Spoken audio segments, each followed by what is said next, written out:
चला मित्रांनो, आता पुढच्या नवीन प्रकरणाकडे जायचं आहे आपल्याला. पुढचं नवीन प्रकरण येत आहे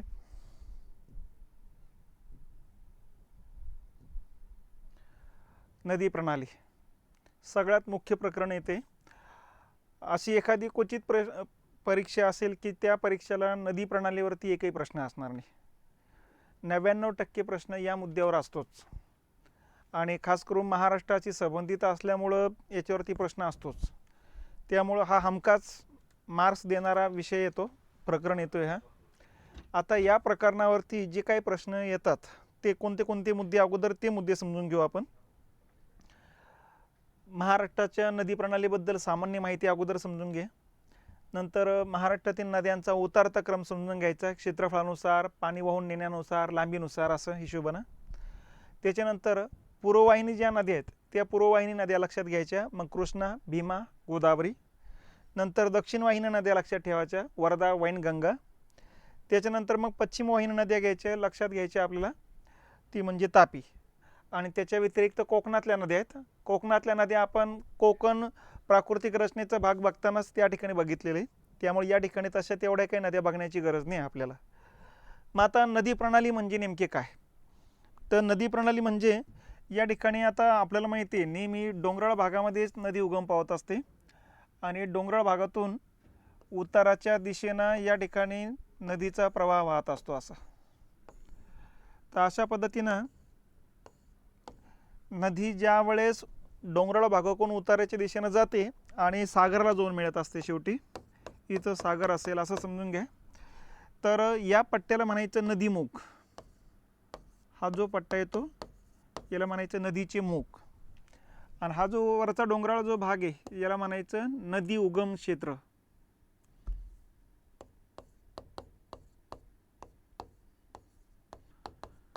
ठीक आहे. आणि हे दोन काठादरम्यानचं नदीचं जे पात्र आहे याला म्हणायचं नदी प्रवाह. ठीक आहे. आता नदीतलं जे वाहतं पाणी आहे हे वाहतं पाणी क्युसेक मध्ये मोजलं जात असतं आणि 1 क्युसेक म्हणजे जवळपास 28 लिटर पर सेकंद एवढं पाणी असतंय. ठीक आहे. आणि या नदीवरती जर धरणं बांधायला असेल तर धरणातलं जे पाणी स्थिर पाणी आहे आणि हे स्थिर पाणी मोजलं जात असतं TMC मध्ये. आणि 1 TMC म्हणजे 1000 दशलक्ष घनफूट पाणी इतकं पाणी असते. ठीक आहे. मग याच्यानुसार जर बघितलं तर महाराष्ट्रातला सर्वात मोठा प्रकल्प कोणता, तर जायकवाडी. जवळपास 110 TMC पाणी या ठिकाणी बसते बघा. ठीक आहे. तर या पद्धतीनं स्थिर पाणी मोजण्याचे काय TMC आणि 1 TMC म्हणजे 1000 दशलक्ष घनफूट पाणी.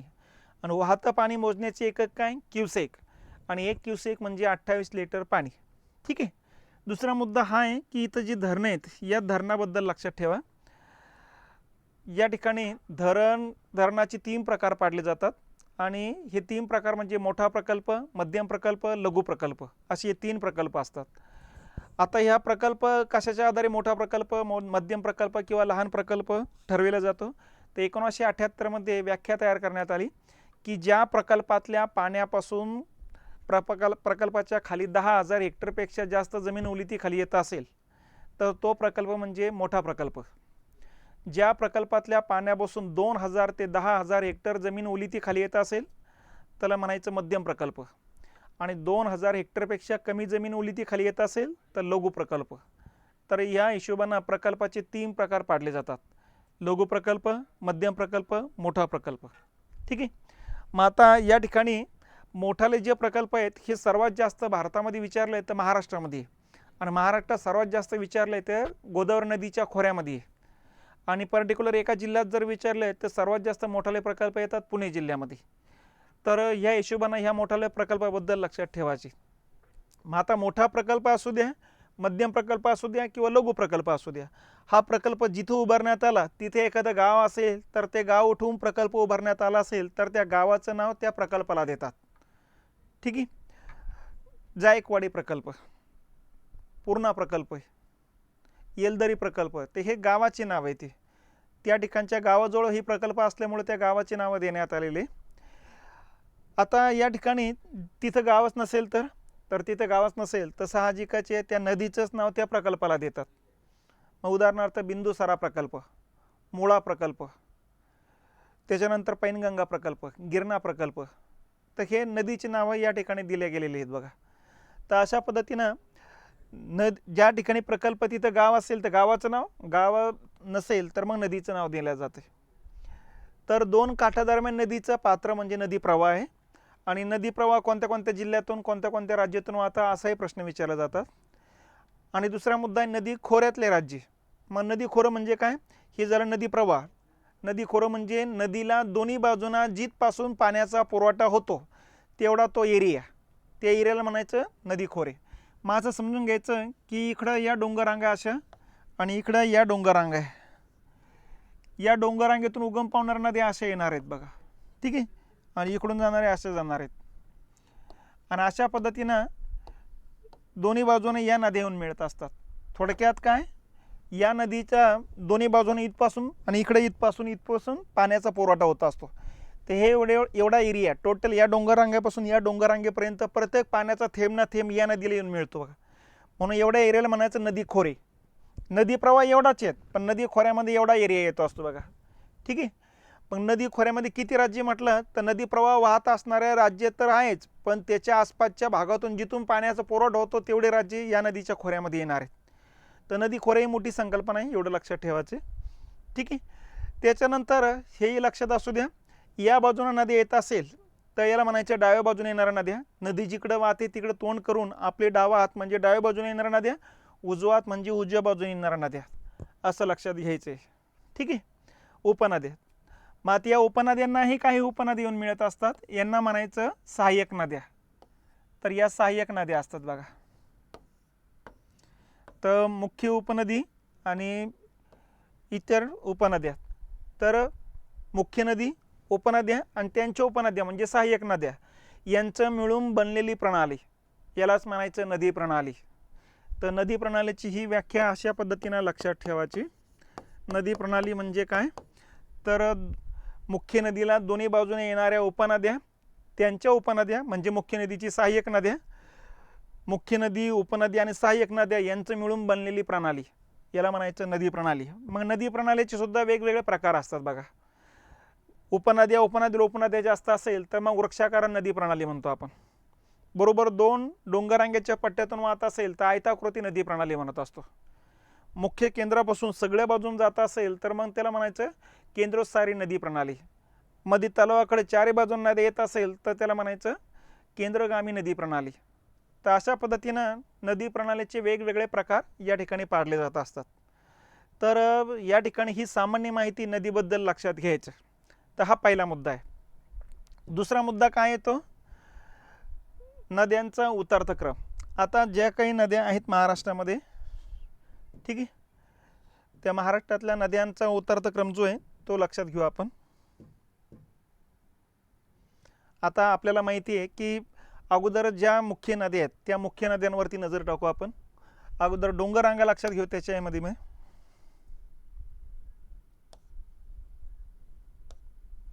ठीक आहे. आता या ठिकाणी बघा आपल्याला माहिती इथं सातपुडा डोंगररांगा आहे अशा. या ठिकाणी सातमाळा डोंगररांगा आहे. इकडे जर बघितलं तर अशा सह्याद्रीच्या डोंगररांगा आहे.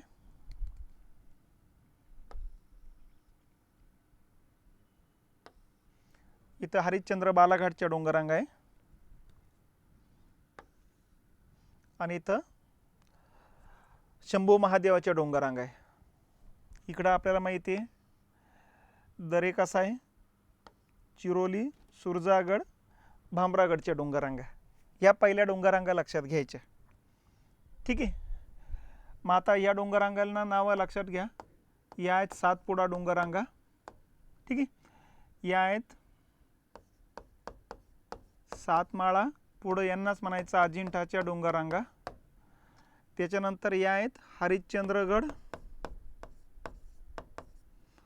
बालाघाटच्या डोंगररांगा आणि या आहे शंभू महादेवाच्या डोंगररांगा आणि या इकडच्या आहे सह्याद्री. ठीक आहे. मग आता या ठिकाणी आता पुढचा मुद्दा आपल्याला लक्षात घ्यायचा आहे.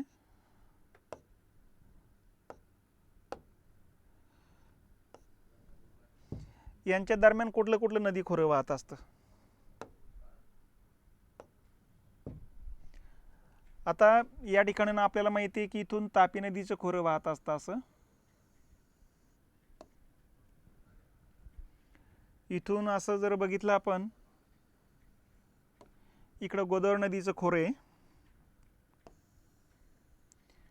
इकडं भीमा नदीचे खोरे, इकडे कृष्णा नदीचे खोरे, इकडे वर्धा नदीचे खोरे,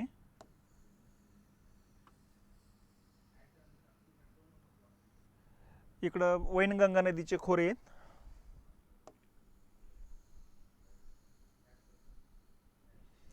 इथं तापी नदीचे खोरे. मग या नदी खोऱ्यांचं जे नाव आहेत ते नाव थोडक्यात लक्षात असू द्या आपल्याला.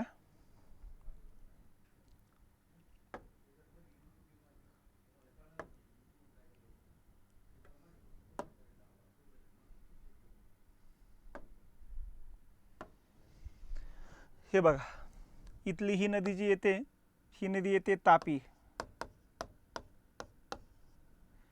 इथली जी नदी आहे ही येते गोदावरी. ही जी नदी आहे ही नदी येते भीमा. कृष्णा.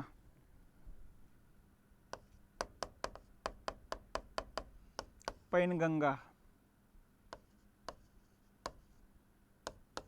वर्धा आणि वैनगंगा. तर एवढ्या या नद्या इथल्या लक्षात घ्यायच्या. तापी, गोदावरी, भीमा, कृष्णा, वर्धा, पैनगंगा आणि वैनगंगा हे एवढ्या प्रमुख नद्या आपल्या अभ्यासाचा भाग आहे. कोकणातल्या नद्या तर आपण अगोदरच बघितलेले आहे, त्यामुळे एवढ्या भागातल्या नद्या बघायच्या. यातल्या ज्या प्रमुख नद्या आहेत ह्या एवढ्या प्रमुख नद्या आहेत बघा. या प्रमुख नद्यांचा पहिला उतारता क्रम लक्षात ठेवा. दक्षिणेकडे जाताना विचारलं तर पहिलं तापी नदीचं खोरं लागतं, त्याच्यानंतर गोदावरी, त्याच्यानंतर भीमा आणि त्याच्यानंतर कृष्णा आहे. पूर्वेकडे जाताना विचारलं तापी आहे, नंतर पैनगंगा आहे, वर्धा आहे आणि वैनगंगा आहे, असं लक्षात घ्यायचं. ठीक आहे. त्याच्यानंतर या ठिकाणी पश्चिमेकडं याचा अपोजिट क्रम करायचा बघा.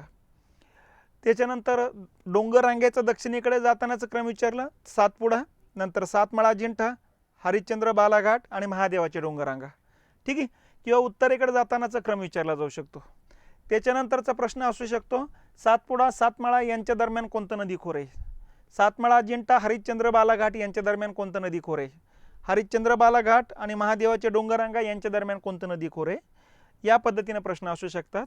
किंवा प्रश्न असू शकतात, कृष्णा आणि भीमा यांच्या दरम्यान कोणत्या डोंगररांगा आहेत? ठीक आहे. किंवा भीमा आणि गोदावरी कोणत्या डोंगररांगेमुळे अलग होतात? किंवा गोदावरी आणि तापी कोणत्या डोंगररांगेमुळे अलग होतात? तर प्रश्नाचे जे स्वरूप आहे ते पहिले अगोदर लक्षात ठेवा. एक तर दक्षिणेकडे किंवा उत्तरेकडे जाताना डोंगररांगेचा क्रम, दक्षिणेकडे किंवा उत्तरेकडे जाताना नद्यांचा क्रम, त्याच्यानंतर कोणत्या दोन डोंगररांगेदरम्यान कोणते नदी खोरे किंवा कोणत्या दोन नदी खोऱ्यादरम्यान डोंगररांगा आहे. तर असे 4 फॉर्मॅट पहिले लक्षात घ्यायचे. हे 4 फॉर्मॅट लक्षात आल्यानंतर मग या ज्या काही नद्या आहेत या नद्यांच्या लांबीनुसार उतारता क्रम लक्षात घ्यायचा. मग उतारता क्रम कशा आहे? तर महाराष्ट्रातली सर्वाधिक लांबीची नदी आहे ते गोदावरी. आपल्याला माहिती आहे 668 किलोमीटर लांबीची नदी आहे. ही 1 नंबरची सर्वाधिक लांबीची नदी येत असते. 2 नंबरला येते पैनगंगा, 495 किलोमीटर आहे. ठीक आहे. तर ही 2 नंबरची सर्वाधिक लांबीची नदी आहे.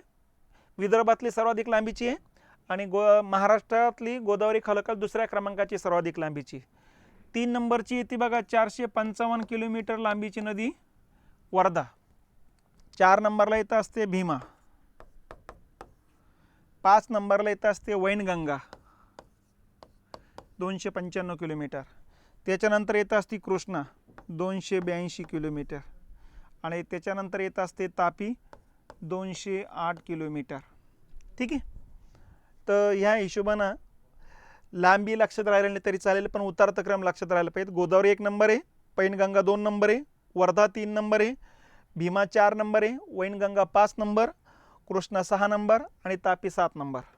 ठीक आहे. त्याच्यानंतर नदी खोऱ्याच्या क्षेत्रफळानुसार जर विचार केला, म्हणजे आता नदी खोरं म्हणजे काय, गोदावरी नदीला दोन्ही बाजूंना जिथपासून पाण्याचा पुरवठा होतो तेवढा एरिया, या एरियानुसार जर विचार केला तर सर्वात मोठं नदी खोरं येतं गोदावरी. ठीक आहे. आता गोदावरी नदीच्या खोऱ्यानं किती टक्के भाग व्यापला गेलेला आहे,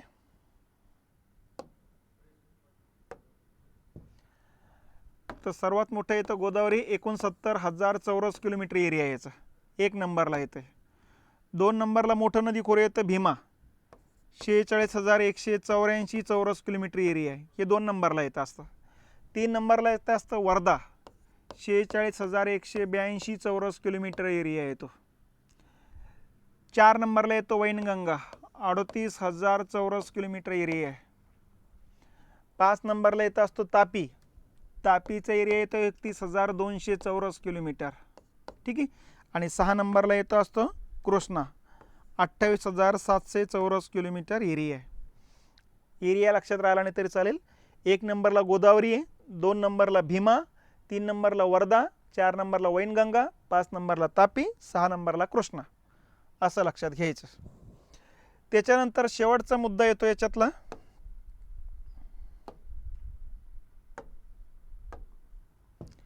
की या ठिकाणी प्रत्येक वर्षी प्रत्येक नदी खोरं किती पाणी वाहून नेते, यानुसार जर उतरता क्रम विचारला तर सर्वात जास्त पाणी वाहून नेते कृष्णा नदी. म्हणजे याचा अर्थ कोणत्या नदी खोऱ्यामध्ये पावसाचं प्रमाण जास्त आहे, तर कृष्णा नदीच्या खोऱ्यामध्ये जवळपास 769